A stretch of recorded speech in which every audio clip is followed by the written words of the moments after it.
El secret. Acabant Club 21, l'última part, ho sabeu, es titula El secret. Tots tenim un secret i les ments inquietes també. I és un valor, és una manera de ser, és una actitud. Vull saber els seus secrets. Per exemple, de l'Eva Martín, de Tiendeo. Secret o secrets, valor o valors, Eva, principals, allò que et defineix? Bueno, jo crec que sóc optimista. Ets optimista, això de saque, se't nota més, se't nota. Soc optimista. No pots dissimular-ho.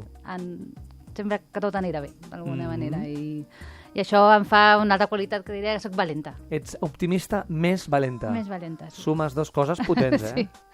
Això en general seria el que més crec que m'ha portat. I la gent et percep així, i la gent diu, mira, que bé la Eva, optimista més valenta. Sí, suposo la gent que em coneix o en el dia a dia, pues, jo m'atreveixo. A vegades els veig la gent que està treballant al tienda i dic, això, llanceu i ja, no passa res. Si no Perquè la gent va com amb un punt de por, no? De prevenció, sí. Sempre, no? Vols dir. Home, sempre el vols dir està al cap de tothom, Jo sí, m'atreveixo bastant, em llanço bastant a provar coses, soc bastant optimista en aquest sentit. Jo crec que ha sigut el que em va permetre. També estava treballant a una multinacional i dius, no, home, no, una altra cosa, ja està vist, no? També perquè m'agrada molt aprendre.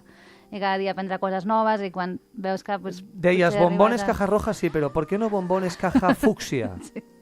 Sí, potser, no? Però era més... Ja has vist el món de la multinacional, ja has vist que pots treballar allà, pues, aprendre coses i...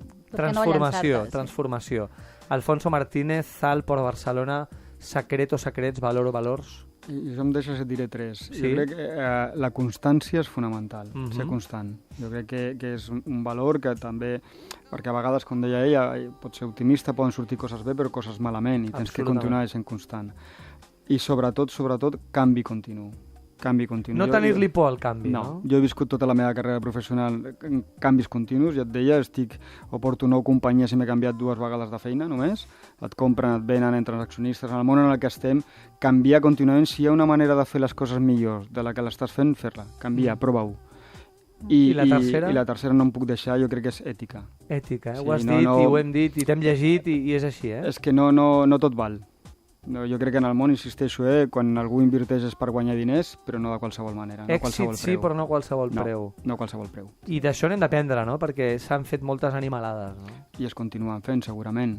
Però jo crec que és fonamental, la veritat. La forma de fer et diferencia de la resta, també.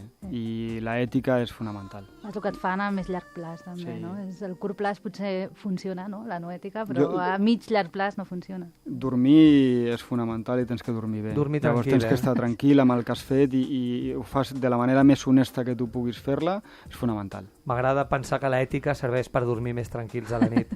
És una magnífica forma d'acomiadar el programa. Gràcies per ser com sou. Gràcies a tu. Bon Club 21. Club 21, el club de les ments inquietes, amb David Escamilla, a Ràdio 4.